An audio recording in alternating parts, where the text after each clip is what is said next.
before we can find out if the subject matter of today is whether black holes, dark matter, dark energy, whether they qualify as objects, as things, because this is what they're working with. And not only are they working with it, it's even worse than that. They're asking the astronomers to go look for it. So hopefully when you look for something, it's a thing. I can't look for a concept. Can't say, go find intelligence. Well, where? At Cambridge, at Harvard? I mean, there's no intelligence there. Where are you going to find love? Well, you got to go to the other side of the universe, you'll find love, you know. I mean, you can't find concepts. So hopefully if they send you out to look through a telescope or whatever, measure something, hopefully it's a thing. And so we have to make sure that, you know, the black hole, the dark matter, and the dark energy that they're looking for, right, that they're analyzing, they're studying, hopefully all those are things. Otherwise, what are these people doing? What are they spending your money on? Okay, so let's begin with what a thing is. What is an object? And that's the biggest monster because it takes 2 years for an average person to learn what a thing is. Okay, and so the question is, what is an object? And the first thing that people think about is senses. And they say vision, hearing, smell, taste, touch, right? Especially vision and touch. And the first thing you have to remember is that there's only one sense. We don't have 5 senses. We only have one sense, and it's the sense of touch. Okay? Everything touches you somehow. Your eyes, your hand, whatever. We only have the sense of touch. Taste is a sense of touch. Smell is a sense of touch. Hearing is a sense of touch. Vision is a special type of sense of touch in which the rope ends in an atom. And that's a long story to tell you, but just think of it as a different type of touch, electromagnetic touch. Okay, so what is an object? Well, these people say, you know, the worldly wisdom out there, if you ask anybody on the street, they'll think that it's something that you can see or touch. Those are irrational definitions because you need a second object to do see and touch. Okay, you can't touch the Klingons table or chair on the other side of the universe, and you can't see the air. So obviously, see and touch are irrational criteria to define an object, and that's what we've used for the last 10,000 years, more or less informally, because nobody really uses it scientifically. And then the question, is an asteroid an object before it touches the moon? And hopefully you say that, before they touch each other, both of them are objects, right? So touch does not make them into objects. These are subjective definitions, all of them. And so we need to have an objective definition for object, that which has shape, period. We're done. That's how simple it was all these years. But then we have to use it consistently. We have to use that definition rigorously. We cannot escape the word shape. If you escape that, you're cheating because you've defined it as shape, okay? All objects have shape. That's a universal property. All objects have it, okay? If you can think of an object that doesn't have shape, let me know, okay? It's an objective definition. And the electromagnetic rope is an object that can't be seen or touched. So it's an object, it has shape, but it cannot be seen or touched. And that's where a lot of people have problems with the rope model. They say, what do you mean you can't see or touch it? Yeah, because see and touch are not the criteria for object. Rope is an object. It cannot be seen or touched because see and touch are not criteria to define the word object. Hopefully that's straightforward, okay? I don't know. Some people have a problem with that. Okay, anyways, we should be able to put any object within the universal movie in a single frame. So we use this tool called the universal movie, and every atom in the universe is in a single frame. God takes a snapshot of that, a 3D snapshot, right, I guess, and that's what's in a frame, okay? So you have every atom in the universe in a single frame. Okay, so if you want to talk about an object like a rock, a tree, whatever you want to, even a dog, right? He's frozen in time. The dog is frozen in time. The tree is not moving. It's frozen in time. You have a still image of all these objects. That's all you'll find in a single frame. If you want to see motion, you need what you see on the bottom. You see that at least it covers 2 frames of the universal movie. You need at least 2 or more frames to conceptualize things that move if you're going to talk about motion. Okay, you cannot confuse what's in a single frame with what requires two frames.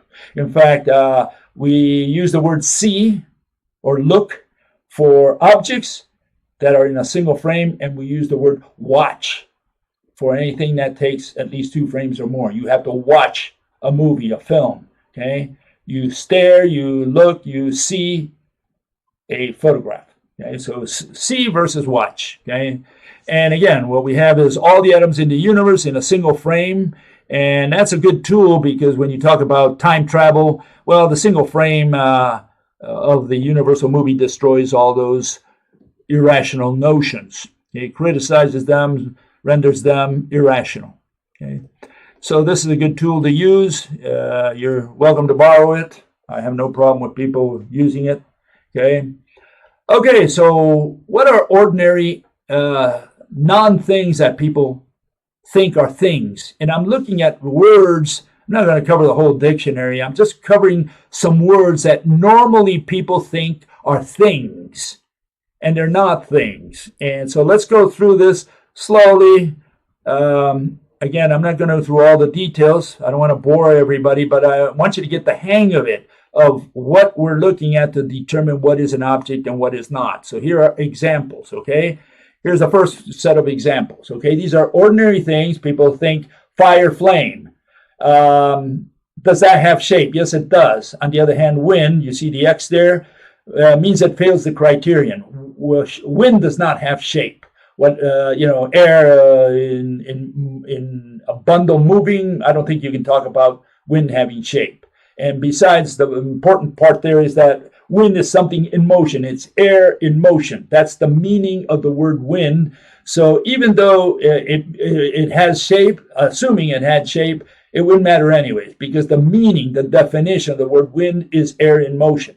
Okay. Same with fire and flame. Does fire or flame have shape? Well, yeah, you could say, you can take a picture, a snapshot, and that glowing thing, you call it shape. It's got a shape. Why isn't fire and flame an object if it does have shape? Well, because it's defined. It's defined as a thing in motion. It's a process of combustion. Okay. So you got to look at the meaning, what the word means. And obviously the word fire and the word flame, they both embody motion. So you cannot say that fire is a thing because it requires two frames of the universal movie at least. Okay. Shadow, is a shadow an object? We had a fellow here, and he said the following. He says, this is what he said. Let me show you this. He says, shadows exist everywhere. So does light. And the first thing he does is introduce an observer.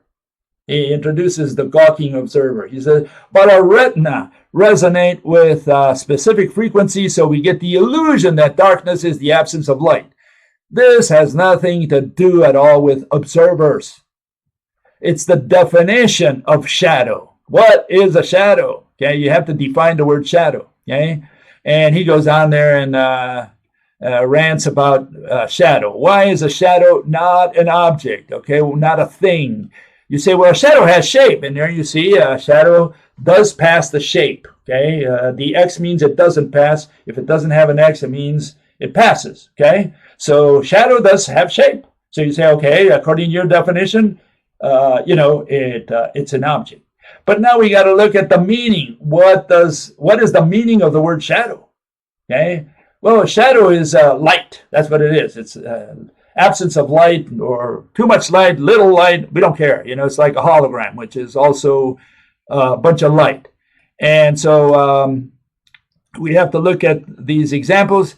Here you have a tree, and here on Earth, and you can see the sun there, and it casts a shadow. Okay, but you take that same tree to outer space, and the tree is there, but now the shadow is gone.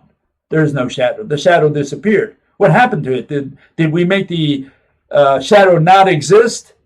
And again, the issue with a shadow, it's not a stand-alone object. Okay, it needs the tree. Without the tree, there is no shadow, let alone the sun or whatever. So you can see I marked the X for shadow in standalone. Okay, you got to look at the meaning. What is the meaning of the word shadow? That's what you got to look at. Halo. Why is a halo not an object? A halo, what is a halo? It's a little ring or a little plate. And you say, well, hold it. Plate has shape. And you can see I didn't mark shape. It did not fail that criterion. Halo does have shape. In other words, a ring has shape, so does a plate. But you need the angel, you need the holy man for it to be a halo. Otherwise, it's just a ring. Without the holy man, without the angel, right, or whatever, you don't have a halo. What you have is a ring. You have a plate. Okay, so it's not a stand-alone object. It needs the angel. It needs the holy person. And the same you can apply to hologram and pixel. Pixel is just a little dot on the screen, and you illuminate it. Without that illumination, without that little dot, the pixel itself is not a thing. Okay, so these are the criteria. These are the arguments. Okay, if you want to come here and debate, that's what some of the arguments we're going to throw at you. So just be ready for them. And as fellow says, I like this. He says, don't start theatrics about definitions. Yeah, these people hate definitions because it's definitions that destroy their arguments, and it's definitions which they have avoided. That's why they still think about plasma and ether and electricity and treat all these things as objects, as things. They're not things, okay? And the problem is vocabulary. The problem is glossary. The problem is that no one has defined these terms or used them in a scientific manner, in a rational manner. Use consistent usage. That's rational. Okay, you can use them consistently. Here's the mathematical physics set of words. Again, I don't have every word that they use. I have probably the most important ones here. Let's go through them really quick. Why they are not objects, why they are not things. And here you have the first one, energy. Oh man, that one's a monster. They use the word energy for everything, and they have no idea what energy is. Okay, they have no definition for energy. They say it's the capacity, right? The capacity is not a thing, but then they say they transferred the capacity, they transfer energy. And so, we have a problem because they're transferring concepts. And again, you can see energy doesn't have shape. It's something in motion, so it doesn't pass the motion criteria. And you look at the meaning, and the real problem with energy is that it's got like 10 different meanings. They don't have a single definition for energy. Field, big problem with field. Field is this thing that covers the entire universe and vibrating everywhere. And, since the universe is infinite, I guess the field is infinite, and they call it, and they say, oh, the field is infinite, like saying, don't ask questions of where it ends. It's infinite. And that way they get you off their backs. Okay. And here we have a fellow, and his name is Sean Carroll, and he tells us a little bit about fields. And listen to him. He's going to tell you what a field is. He's saying that everything is really fields. Listen to him. Is light, for example, a particle or a wave? A wave is sort of a vibration in a field. So what's the answer to this? This is the answer. It's fields. It's not a mystery. They always tell you that question. They never tell you the answer. You need to stop thinking of the world in terms of particles. You need to start thinking of it in terms of fields. There are particles in the world. No, there aren't. That's the secret that we physicists have never told you, but here I am, I'm going to tell you right now. The world is made of fields, but quantum mechanics says when you look at the world, you don't see it directly. So the reason you think that there are particles is because there are actually all of these fields filling empty space. At every point in space, there's dozens of little vibrating fields in front of you. But quantum mechanics says that when you look at the fields closely enough, they resolve into individual particles. Quantum mechanics says you look at that light very carefully and it turns into individual particles called photons. Photons are the particles that you see when you look at a wave in the electromagnetic field. The reason why light resolves into photons is because quantum mechanics says that when you look at it, that's what you see. The relationship between particles and fields is that fields are what the world is made of, particles are what you see. So the atoms in this table, the electrons, the quarks, the protons, these are all vibrations in fields. There's a quark field that is vibrating. You look at it, you see quarks. There's an electron field that is vibrating. There's a neutrino field that is vibrating. There's a gravitational field that is vibrating, and so on and so on. That's quantum field theory. It is the very heart the central organizing concept of modern physics.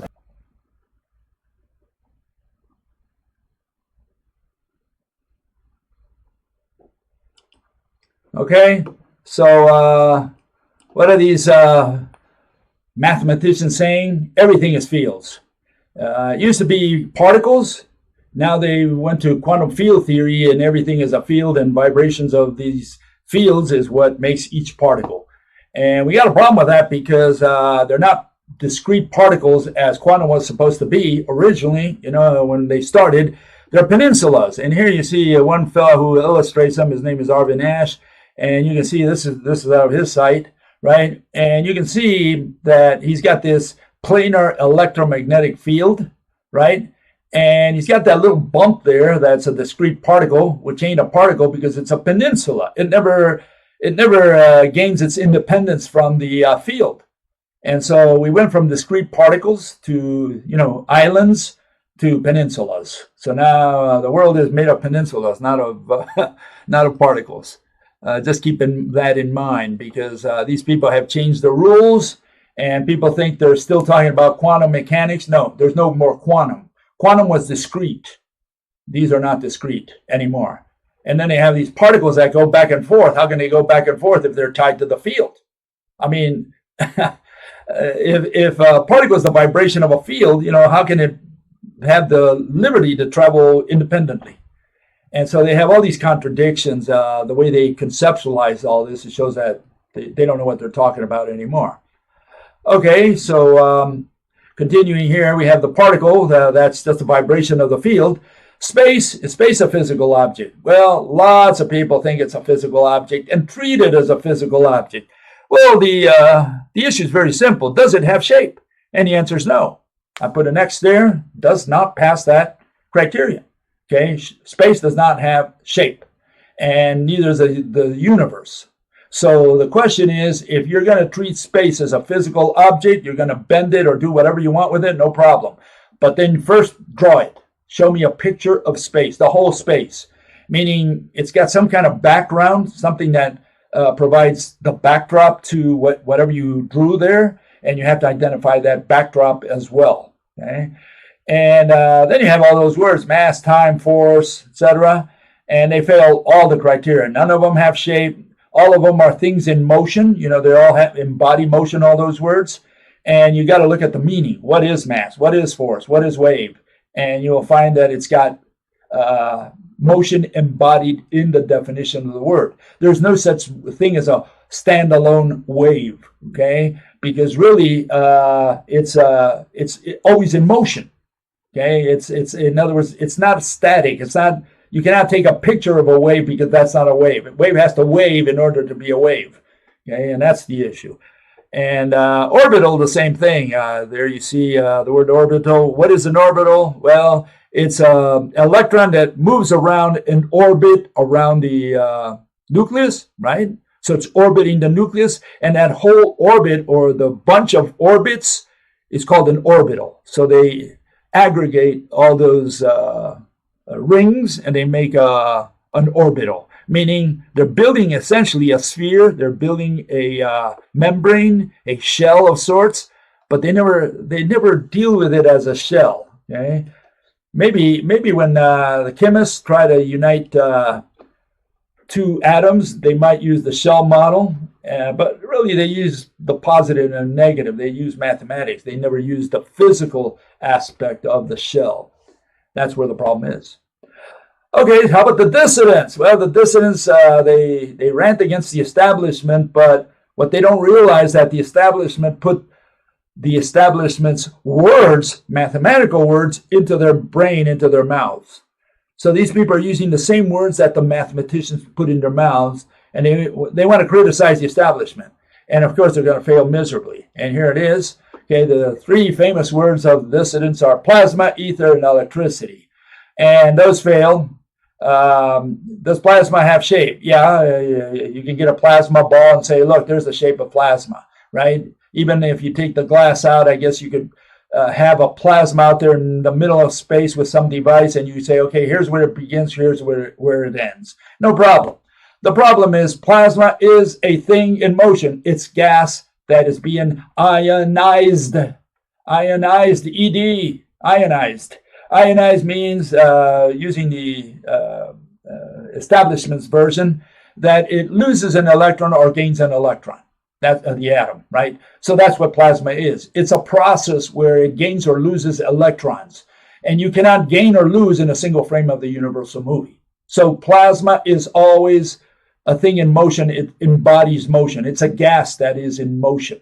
Gas is a physical object. You can point to a gas, whatever gas it is, I don't care. You can point to air, for example, and say that's a gas. You can call it air or you can call it gas. The word gas does not embody motion, whereas the word plasma does. Plasma means that something is happening to the gas. And it takes the people at the electric universe 10 years to understand what I just said. Okay, so you got to look at the meaning of what the word plasma means. What is the definition of plasma?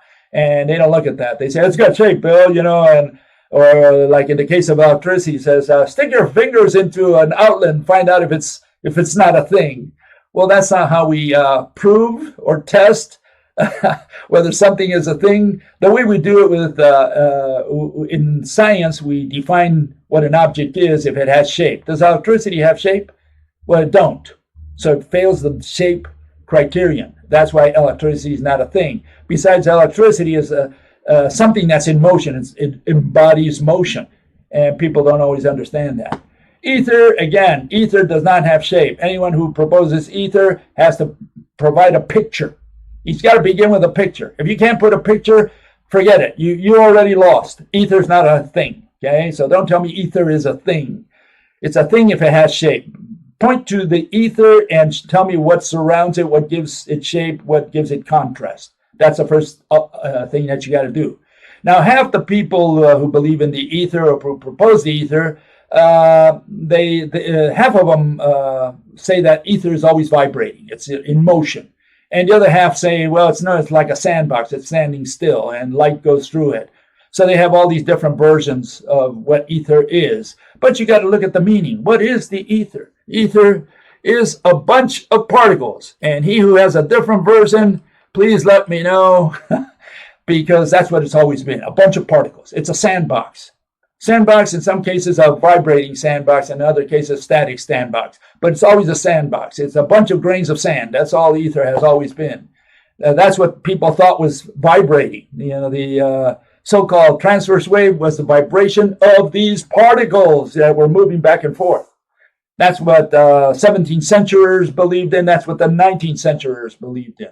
They believed that ether was a bunch of particles. And these people say, no, you're wrong. It's not a bunch of particles. You got it wrong. Okay, I'm wrong. I'll accept. I'll concede. I'm so wrong. No problem. Show me your ether. I want to see your ether. Okay? Point to a picture of it. Draw it somewhere on the internet, wherever. Put the ether in front of my eyes. Then we'll know it's an object. Object, that which has shape. Very, very straightforward. So don't explain the ether to me. Point to it. Okay? Very simple. And here you have the other one, the plasma. This is the plasma. One fellow says it's a state of matter. Well, we already have a problem there because the word state is a static concept. State means single frame of the universal movie. That's a state. That's a condition. The condition doesn't spread over several frames of the universal movie. That's in ordinary speech, not in science. We can't use the word condition or the word state in science that way. You have a contradiction. State is a single frame of the universal movie. It's a static concept. It's an image, photograph, drawing, painting, still image. Got it? That's what state means. Plasma is not a state. I mean, I worked many years with plasma, and you see all this bubbly stuff, moves all around. Plasma is ionization. That's what plasma is. And so people don't understand that. They think plasma is some kind of gas. So they say it's a state of a certain gas. Yeah, no, it's not a state. Okay? You can't ionize in a state.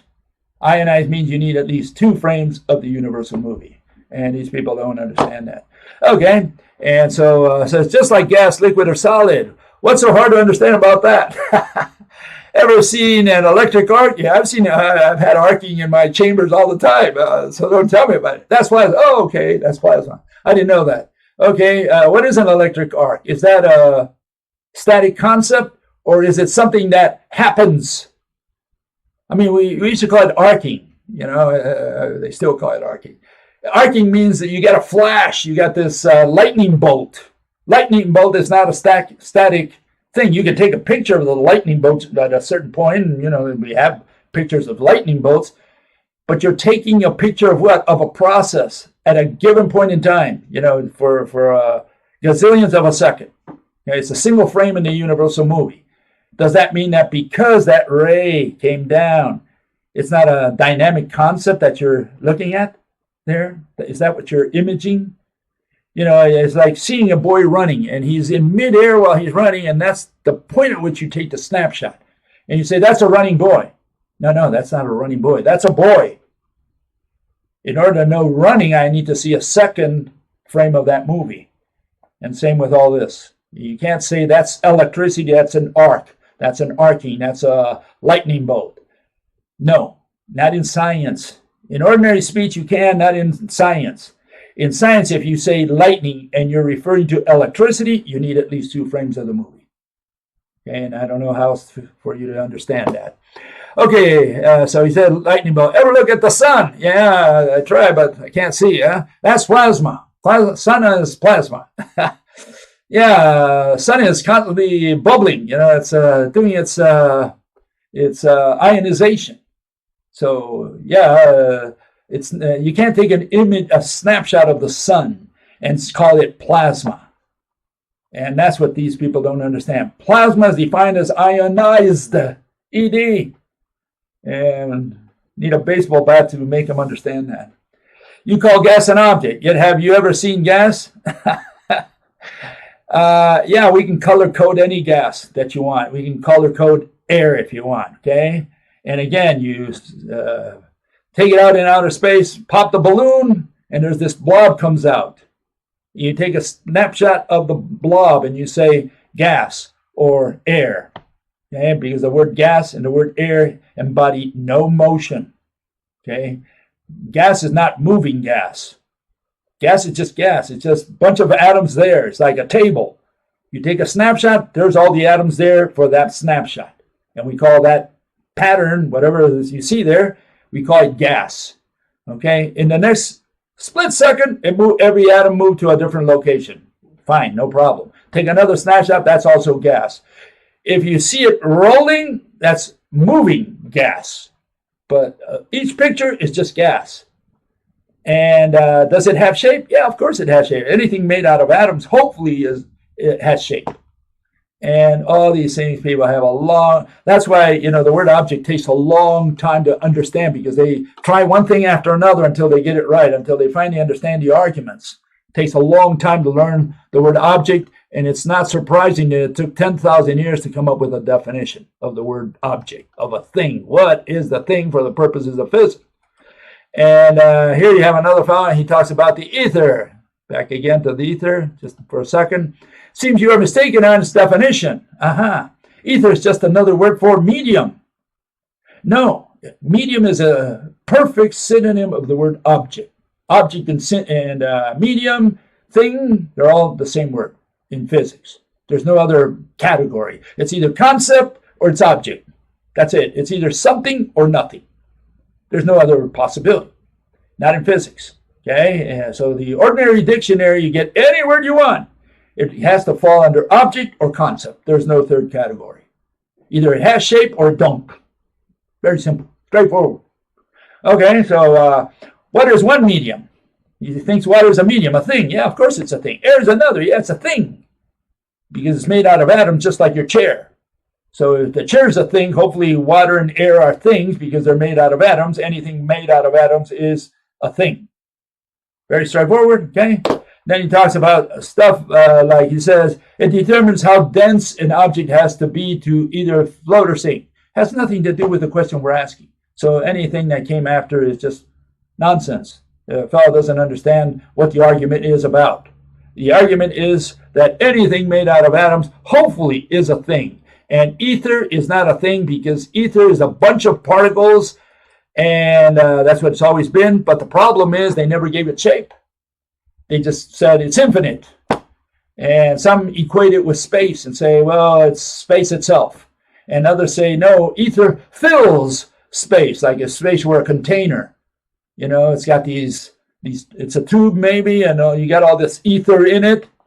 Yeah, neither space nor ether are containers or things. And so these people don't understand that. They think that they can get away with saying ether. And no, tell me what the ether is. What is the shape of ether? That's the only question you got to answer. Point to it. I don't want to know the shape, really. I don't want to know a definition.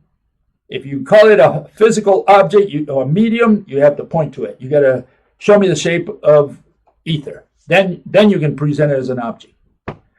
Okay, hopefully you get a sense of where we're coming from on all these arguments. Let's work on the subject matter today. The black hole and the dark matter and the dark energy. Do they qualify as objects, as things? Because that's what they're researching today.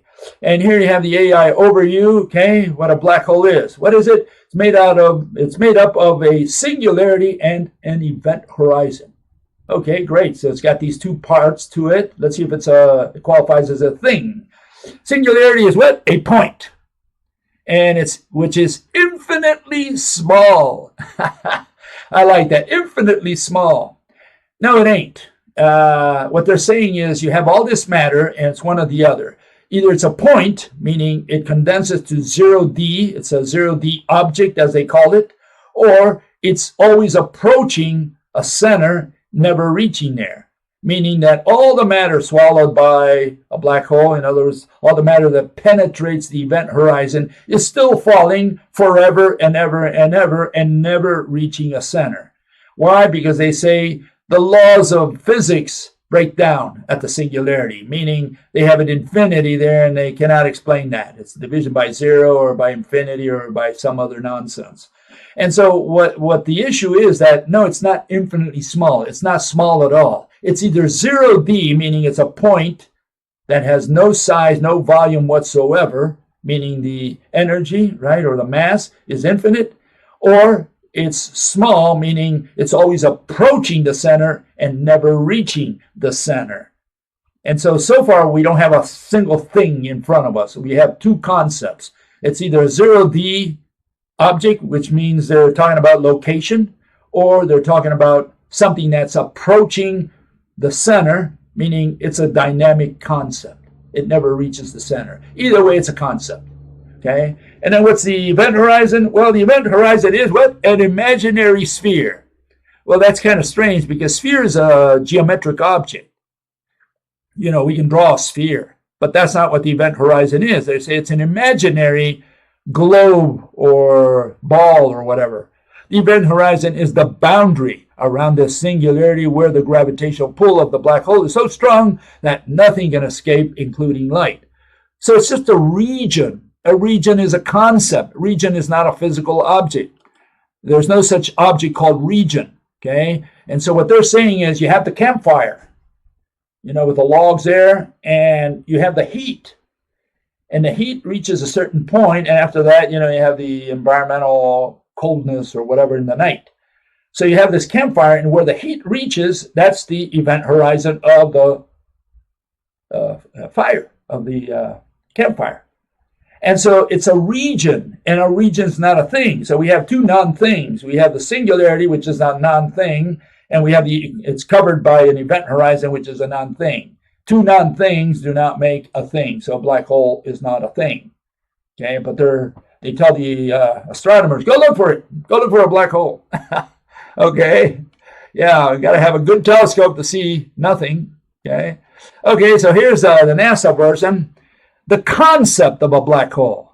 Oh, it's a concept. I thought it was an object. I thought it was a thing. No, they say the concept. Yeah, it's a mathematical concept. Okay, that's what it is. And then it says the event horizon is not a physical surface. So they're telling you in your face that you're not talking about a thing. You're talking about a non-physical surface and a concept called a black hole. And again, they talk about the point being vanishingly small, which is not true. It's not vanishing small. It's not small at all. It's 0D or it's approaching the center. Either way, it's not a thing. So the singularity is not a thing. And it says there, you see, a black hole has two basic parts. Singularity at the center, where the mass resides. Resides? I thought it was falling there. So it doesn't reside. It's not a location. It's something falling. But see, they treat it as a point where all the mass is concentrated, like if it's already reached there and it stays there, the mass stays. The elephant's gone, but his mass is there, right? And it's at this little point, right? And that's the version that contradicts the infinity part, the fact that the parts of the elephant, all the atoms are still falling towards the singularity, towards the center. So these are two different notions of what a singularity is. And there you have the event horizon. Yeah, it's just a boundary. And they drew it in dotted lines. Why? Because there's nothing to draw. It's a region, and a region can't be drawn. In other words, a region is a concept. Okay, we always put a circle around there. That's in ordinary speech. You can't do that in physics. It's not a surface. Okay, like it says there. Okay, and there, the funny part there, they have to simulate all these things. You see the black hole at the top. What is that nonsense? Well, I mean, if this thing cannot be seen, if the singularity is 0D, it's just a location, it's just a point, and the event horizon doesn't exist. What is that picture of? Well, obviously it's a simulation. They can never take a picture of a black hole like you see at the bottom there, the black one, the famous one, right? So what do they take a picture of? Well, they say we took a picture of a black hole, and 99% of the people walk away and say, okay, we found a black hole. Great, no problem. Did they see a black hole? No, black hole is zero-dimensional, the point, right? And the event horizon doesn't exist because it's just a concept, so we have absolutely nothing. They took a picture of absolutely nothing, fed it to the public, and they said, look, we found a black hole. Oh, okay, looks pretty. And then they say, no, it's a matter falling into a black hole through the event horizon, and we see it out here. You know, and that's strange because, again, when it falls into the black hole through the event horizon, you know, light supposedly cannot escape. So what is it that they took a picture of? Well, they say they took a picture of all the matter that's about to enter the event horizon. And so they're making an assumption that there is something there. Something with mass that cannot be seen or touched or whatever. So again, it cannot be seen or touched means it's not an object, even by their standards. Okay, I like that. The NASA people, they tell you why you can't see a black hole. Okay, let's find out. Seeing the unseen. If light can't escape a black hole, how can we see a black hole? How can we see black holes? Astronomers don't exactly see black holes directly. So what is it, that picture that they took there? They can't see it. Instead, astronomers observe the presence of a black hole by its effect on its surroundings. Okay? Indirectly, black hole by itself out in the middle of our galaxy would be very difficult to detect. Now, it's impossible to detect. Not difficult. They use that very difficult phrase. No, it's impossible.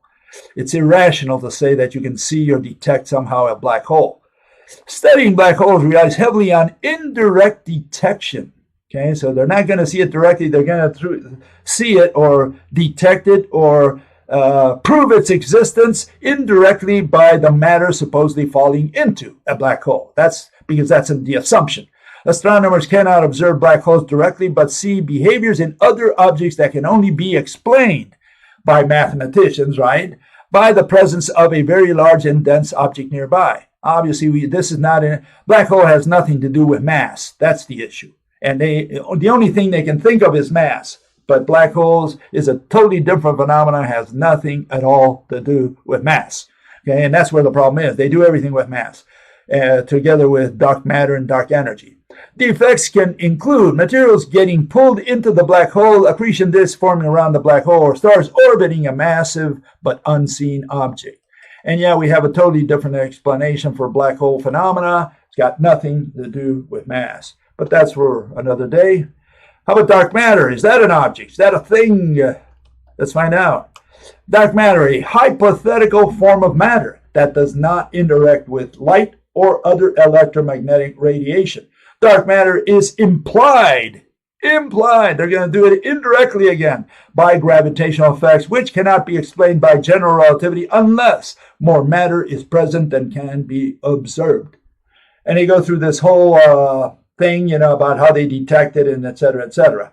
And the problem, again, with dark matter, there it is. You have the definition that dark matter is implied. That's how they do it indirectly. And it's a form of matter that does not interact with light, meaning they can't see it. They can't detect it. They're going to try to deduce it, infer it from objects that do move around, that they can see, the visible objects. And they say, all that matter there swirling around, it's got to be a black hole. So they're assuming. But then they take a picture and they say, we took a picture of a black hole. And everybody just goes home saying, hey, great, we found a black hole. But they don't tell them, look, what you saw was not a black hole. It's the matter falling into a black hole. That's what they should say at first. That's the first part. But the second part is that's an assumption. They're assuming that matter is falling into a black hole, which is defined as a zero-dimensional point surrounded by an abstract concept called an event horizon. So we have absolutely nothing from a definitional point of view. That's the point here. Okay, so what do they do to detect this dark matter thingy? Get ready for this. They're using the AIs. Dark matter, AI, refers to the use of artificial intelligence and machine learning in the study of dark matter, one of the universe's most mysterious phenomena. Okay, and so they're using these R2D2s. They're asking the bot, and they're saying, hey, tell us what dark matter is. And the bot is only as smart as the mathematicians who programmed it, meaning they're just as dumb. And so the bot can't answer the question they want. The bots cannot create information such as explanations. They cannot give you explanations for stuff that the mathematicians have not been able to explain themselves, because it's the mathematicians who program all this stuff into the bots. I mean, what is one of these AIs? It's just a Google on wheels, on legs, or Wikipedia on legs. That's all it is. And so these people are now hoping that the AI can help them define or identify what dark matter is. And what this is going to do actually is they're going to use less human brain. They're going to use more bot brain. The bot will figure it out. So they're more intelligent than us. So why worry about it, And so they're going to be using less and less the human brain. They're going to use the bot brain from now on. The bot's going to figure it out. Yeah, sure. And here you have dark energy, the last one in the group. Dark energy, what is it? A proposed form of energy that affects the universe on the largest scales. Okay, it's a form of energy, right? Its primary effect is to drive the accelerating expansion of the universe. Well, we have a problem there right off the bat, because the universe is a concept. There's no physical object called the universe, and so the universe cannot expand because only objects can be said to expand. So you got to tell me, are you saying that we have a hand grenade and all the matter of the hand grenade is exploding and flying out from ground zero? Or are you saying that space is what's expanding and treating it as a physical object? What the hell is expanding? Certainly not the universe. Universe is a concept that involves two thingies. One is matter, the other one is space. We treat space momentarily as a thingy. We have these two words, and it's a relation between them two. We need both of them, and we call that the universe. But what's the big problem? The big problem, they don't even know what energy is. Okay, so let's look at energy. I mean, they're talking about dark energy, brown energy, yellow energy. Okay, what is this dark energy? Okay, let's find out. Here it is, energy, the quantitative property. That's what energy is. Okay, the quantitative property. And some put it out there as the capacity. Both of them are concepts. In this case, a mathematical concept. You have gazillions forms of energy, as you can see there. So they all have different definitions, okay, different units. We're talking about a mathematical concept. They don't know what it is, but they transfer it. And so now that they don't know what it is, they go and they say, okay, we have this dark energy, this dark unknown. So we have energy, we don't know what it is. And we have dark energy, we have less knowledge of what that is. And for sure, it's not a thing. As you can see, it's a quantitative concept. Okay, so we have all these thingies that these people use. Okay, they have the black hole is a non-thingy. They have dark matter, a non-thingy. That's why they can't see or detected in any way, right? Touching, whatever, through electromagnetic signals or whatever. There's nothing there.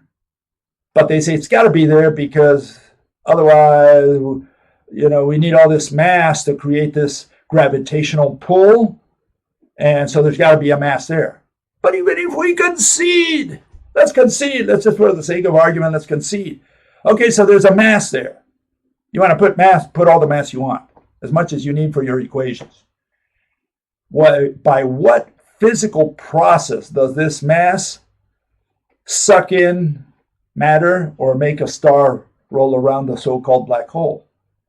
Or why does it compel, by what physical mechanism does dark matter, for example, dark mass, right, more mass, compel stars on the outside of a galaxy to orbit faster than the ones on the inside? Because that's what you got to explain, the physical mechanism. Don't tell me there's more mass, because that's a calculation. You say, well, if we put more mass there, we can justify why these stars are moving faster than the ones on the inside. Those on the outer track compared to the ones on the inner track. Great. Okay, that's ad hoc. You're just sprinkling mass in there for your equations so that you can equate your equations with what's happening out there in the visible world. That doesn't tell me anything about the mechanism. What's the mechanism? How does mass do it? Does it have a string attached to the star that moves faster? That's what you got to explain. And these people don't. They say, oh, dark matter. And then dark energy, that's pushing everything apart in the universe. Okay, how does it do it? I mean, energy is not a physical object. How is it pushing planets, stars, galaxies, etc.? How is it pushing all that outwards? By what mechanism? If energy is not a physical thing, it's just a mathematical concept. So we have mathematical concepts serving as physical objects, pushing planets and everything outwards from ground zero, which is Big Bang, right? And they're pushing all this stuff outwards. They say, oh, hey, we have an explanation. Yeah, you have an irrational explanation. But what did we say at the beginning? Science is rational explanations.